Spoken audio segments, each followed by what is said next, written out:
Assalamualaikum warahmatullahi wabarakatuh. Alhamdulillah, Alhamdulillah kita dapat berkumpul untuk melakukan perkuliahan kita pada siang hari ini, walaupun sedikit tidak efisien karena adanya wabah COVID-19 ini, tetapi tidak memutuskan silaturahmi kita untuk menjalankan perkuliahan kita pada siang hari ini. Salawat serta salam kita hadiahkan kepada baginda Rasulullah SAW dengan ucapan Allahumma sholli ala sayyidina Muhammad wa ala sayyidina Muhammad.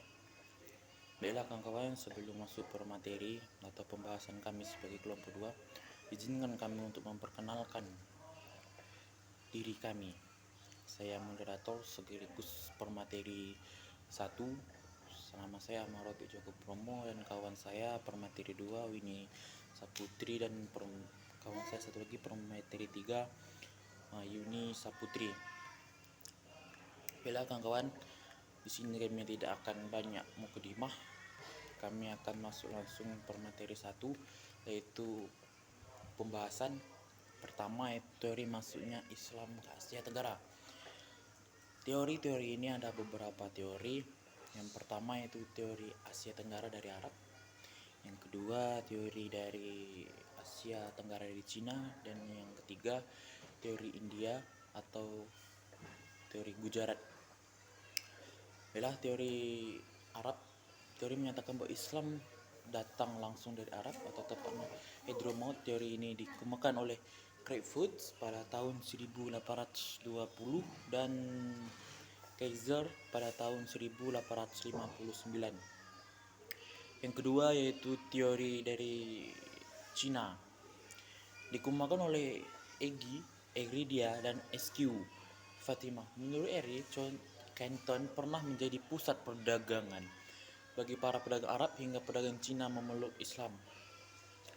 Yang ketiga yaitu teori India atau teori yang disebut teori Gujarat, ditemukan oleh Eshergirange.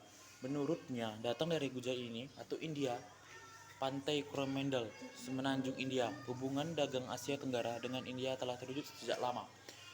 Adapun bukti-bukti teori dari India ini, ada beberapa bukti. Yang pertama yaitu bukti nisan Raja Malik Pasai. Kenapa? Karena dari nisan Raja Malik Pasai ini memiliki ciri-ciri buatan dari India atau dari negara Gujarat.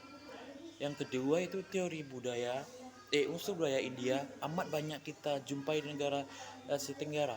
Teori Unsnok lebih dikembangkan oleh Marines pada tahun 1951 dan menunjukkan tempat yang pasti di India yang menyatakan dari sanalah Islam datang ke Nusantara. Itulah dua bukti yang dari India, Islam India masuk ke Nusantara. Ya teman-teman, kita lanjut.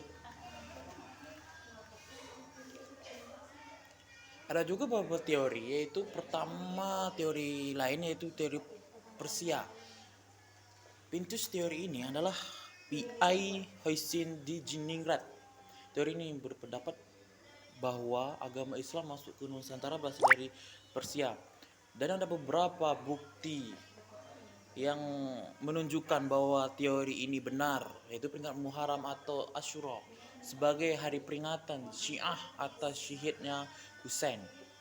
Yang kedua yaitu adanya kesamaan ajaran antara Syekh Siti Jenar dengan ajaran Sufi Iran Al-Hajjaj, sekalipun Al-Hajjaj telah meninggal pada tahun 310 Hijriah atau 922 Masehi. Itu adalah bukti-bukti teori dari Persia. Yang B ini adalah pembahasan saya yang kedua, pertautan Islam dan budaya lokal. Pengertian budaya atau konsep budaya. Awal tentang kebudayaan berasal dari A.B. Taylor yang mengupakan bahwa kultur itu adalah kompleks we hold in clades, belief, arts, moral, law, custom, and other capitalists. Atau Abis by man as member of Sukiti. Batasan tentang kebudayaan ini merupakan aspek beberapa bukan kebendaan itu sendiri atau materi non materi. Kebudayaan sebagai suatu sistem budaya atau aktivitas dan hasil karya fisik manusia yang berada dalam suatu masyarakat di mana kemunculan itu diperoleh melalui proses belajar, baik itu secara formal maupun informal. Hal ini menunjukkan bahwa kebudayaan tidak akan hadir dengan sendirinya, melainkan adanya karena adanya manusia yang berkomunitas sosial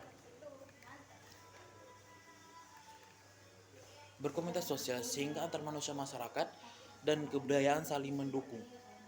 Jadi di sini berarti kebudayaan muncul dari komunitas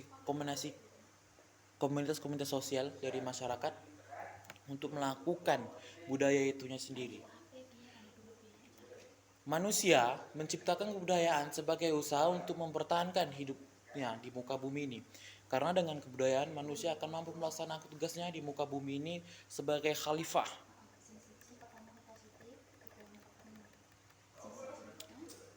Pernyataan ini mengandung makna bahwasannya kebudayaan atau budaya dianggap sebagai pemilik khas dari manusia. Dan budaya sendiri itu tidak dari Islam atau agama Islam, tetapi kebudayaan itu semua milik semua kepercayaan, lalu Hindu, Buddha, Kristen dan lain-lain. Karena kebudayaan ini bersifat liberis atau bebas, siapa aja bisa memiliki dan siapa aja bisa mempunyainya. Sekian itu permateri saya, akan dilanjutkan oleh Winnie Saputri sebagai permateri 2 yang akan dijelaskan. Kepada Winnie Saputri dipersilakan.